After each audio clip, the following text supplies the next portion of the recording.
ساعات من كتر ما بنتمنى الحاجة لما بتجيلك بتعمل اي حاجة عشان تحافظ عليها، حتى انك ممكن تقتل الحاجة اللي انت تمنيتها.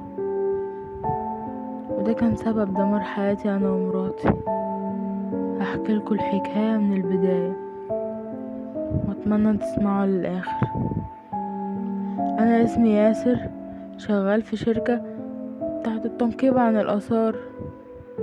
مراتي جمانة هي ربة منزل، سابت شغلها من فترة وقعدت في البيت. كان عندها هواية انها تعمل فخار، وعاملة اوضة في البيت بتعمل فيها الفخار. حياتنا كانت بسيطة وهادية زي اي اتنين لسه في بداية حياتهم، بس ربنا ما رزقناش باطفال حاليا. احنا قلنا عادي، اكيد ربنا هيرزقنا بيهم في الوقت المناسب. عدت سنة، في التانية، في التالتة، ولسه ما عندناش اطفال. رحنا لدكاترة كتير بس برضو مفيش نتيجة، وشلنا الموضوع من دماغنا وكملنا حياتنا عادي. في يوم رحت للشغل زي كل يوم، وكل حاجة كانت طبيعية. وصلت موقع الشغل، هو كان جبل. جات لنا معلومات انه موجود فيه آثار من عصور قديمة جدا. فرحنا المكان وبدأنا شغل. عدى كذا يوم واحنا بنحفر بس ما بنلاقيش حاجة. بس بعدين بدأنا نلاقي، بس مش آثار. كنا بنلاقي عظم بني آدمين وحيوانات وحاجات كتير. بعد شوية واحنا لسه بنحفر لقينا تمثال كان صغير في حجم البيبي اللي لسه مولود، وهو كمان كان شكله غريب. كان نفس شكل البيبي بكل التفاصيل، يعني اللي يشوفه شكله يخوف. التمثال كان لونه اسود ومكتوب عليه حاجات غريبة مش مفهومة.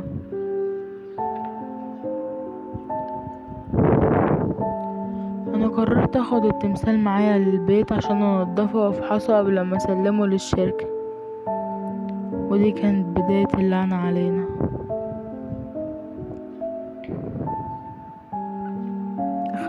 اخدت التمثال للبيت، وبقى اليوم عدى عادي، بس كنا بنسمع اصوات غريبة. بس كنا بنقول تلاقيها الجيران عادي بيعملوا دوشة. تاني يوم لقيت التمثال في مكان غير اللي انا حطيته فيه. طنشت وقلت عادي، يمكن جمانة هي اللي حركته. في اليوم ده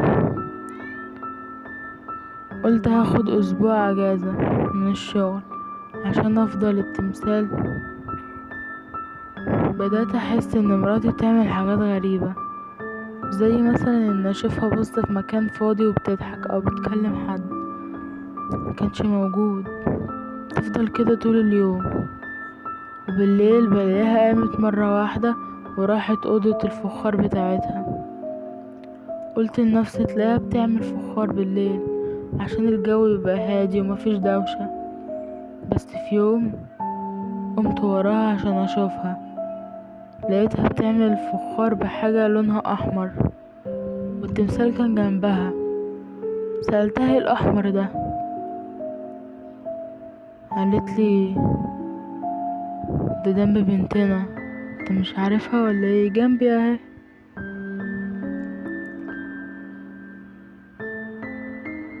انا اتخضيت وقمت. جيت اقومها لقيتها زقتني وقعدت تكمل. لقيتها بتاخد الدم ده من التمثال، والتمثال بقى شكله مرعب اكتر. انا قربت عشان اخد التمثال منها، لقيتها برقت لي ولقيت صوتها اتغير وقالت لي سيبه، بصوت كله شر. كان صوت طفلة كله شر. انا اخدت التمثال منها وجريت برا الاوضه وقفلت الباب عليها. فجأة لقيت النور كله قطع وفي دم كتير بيخرج من تحت الباب. جريت للدور اللي تحت واتصلت على شيخ عشان يجي يشوف التمثال وايه اللي بيحصل معانا ده. عدت كام ساعة والشيخ جه ووريته كل حاجة. قال ان التمثال ده ساكنة فيه روح، بس لازم تدور وتعرف دي روح مين وازاي دخلت التمثال عشان نقدر نطردها.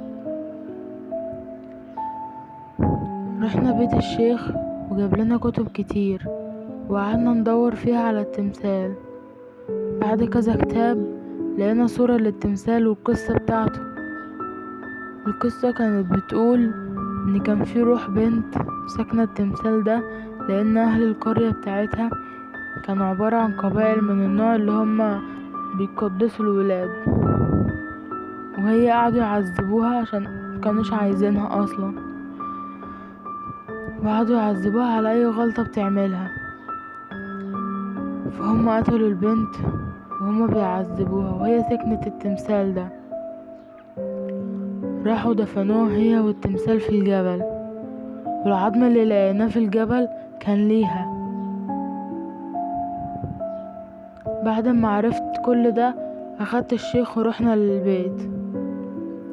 لقيت مراتي لسه بتعمل فخار بالدم والتمثال جنبها، مع اني خرجته من جنبها.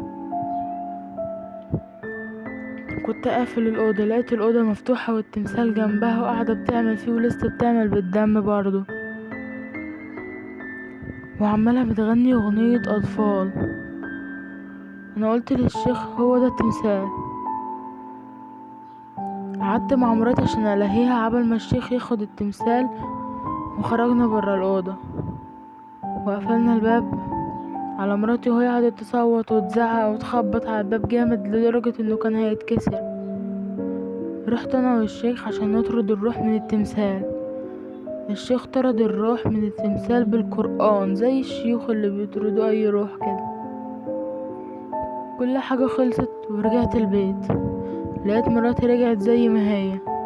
انا اتبسطت، وعدى كام شهر على الموضوع ده لحد ما لقيت مراتي بقت حامل، وكلنا فرحنا وعدت شهور الحمل طبيعية عادي.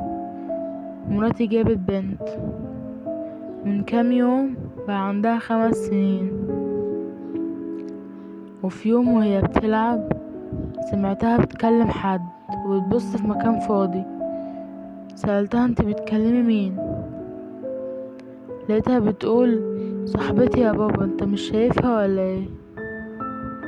انا افتكرتها بتهزر زي اي طفل في سنها بياخد الالعاب وبيعتبرها صحابه. قلت لها صاحبتك دي اسمها ايه؟ قالت لي روح. والروح اللي طردناها من 5 سنين كان اسمها روح. ساعتها عرفت ان الموضوع لسه مخلص.